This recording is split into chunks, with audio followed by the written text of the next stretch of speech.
Ok, el día de hoy vamos a seguir hablando de React. Básicamente vamos a seguir viendo el tema de componentes, ¿verdad? La semana pasada vimos que un componente en React lo vamos a ver como una función de JavaScript, ¿verdad?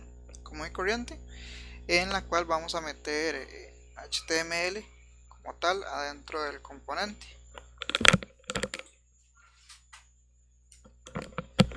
Y esa función va a recibir unas propiedades, y esas propiedades nosotros las podemos acceder adentro del componente utilizando llaves.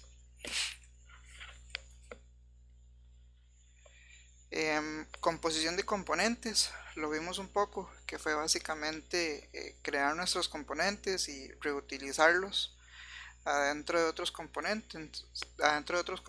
Entonces aquí podemos ver donde tenemos una función que se llama welcome, que este va a ser nuestro componente en este caso, ¿verdad? Y esa función welcome se convierte en un componente y la estamos utilizando adentro de un div en nuestra función app, que es a su vez otro componente, ¿verdad? Aquí vemos cómo lo vamos utilizando y le pasamos un nombre como parte de las propiedades. Todas las propiedades las vamos a pasar el nombre de la propiedad igual y el valor que va a tener esa propiedad.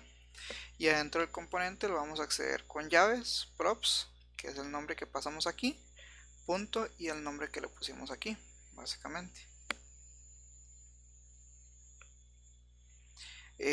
Ok, tenemos que tener claro que como somos componentes, recuerden que queremos hacer la interfaz lo más fácil de administrar posible para nosotros como developers, ¿verdad?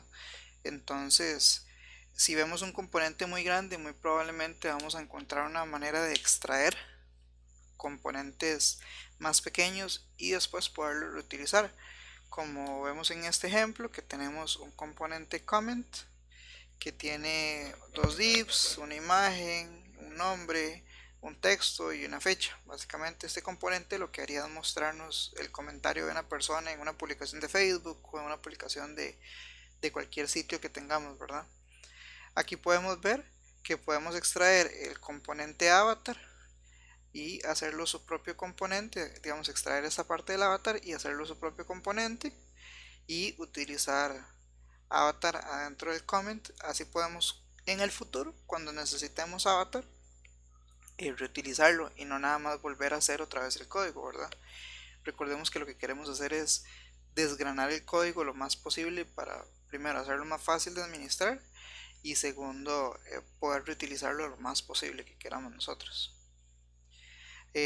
Hablando de las propiedades un poco, tenemos que las pasamos con un nombre, ¿verdad? Como les acabo de contar, y las recibimos en la función como un parámetro de la función y las accedemos básicamente con llaves y haciendo punto y metiéndonos adentro de cada uno de ellos. Entonces en este ejemplo lo que vemos es que estamos pasando un user y estamos pasando un author. Este author muy probablemente es un objeto de JavaScript, un JSON, y lo estamos recibiendo en user info. Entonces lo que hacemos es entrar a user, que es el nombre de la propiedad que pasamos, y el nombre.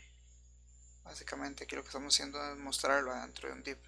Y ven el avatar que creamos anteriormente, que lo que hacemos es pasarle todo el usuario como tal. Es importante que sepamos que las propiedades en React son de solo lectura. Nunca vamos a modificar una propiedad dentro del componente. Vamos a hacer lo que se llaman funciones puras. Una función pura es una función que no modifica sus propiedades. Entonces tenemos dos ejemplos. A la izquierda tenemos una función que es pura, que recibe a y b y nos retorna la suma de a y b. Esta es una función pura porque no está modificando ninguna de los dos parámetros que le estamos pasando. Y a la derecha tenemos una función impura que está modificando adentro de cuenta el total, lo está restando del monto. Es una función como para hacer un retiro, ¿verdad? Todos nuestros componentes deben ser puros, deben actuar como funciones puras con respecto a las propiedades, no las podemos modificar.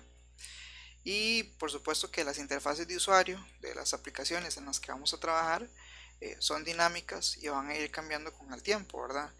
En la siguiente sección lo que vamos a hacer es introducir un nuevo concepto al que vamos a llamar estado.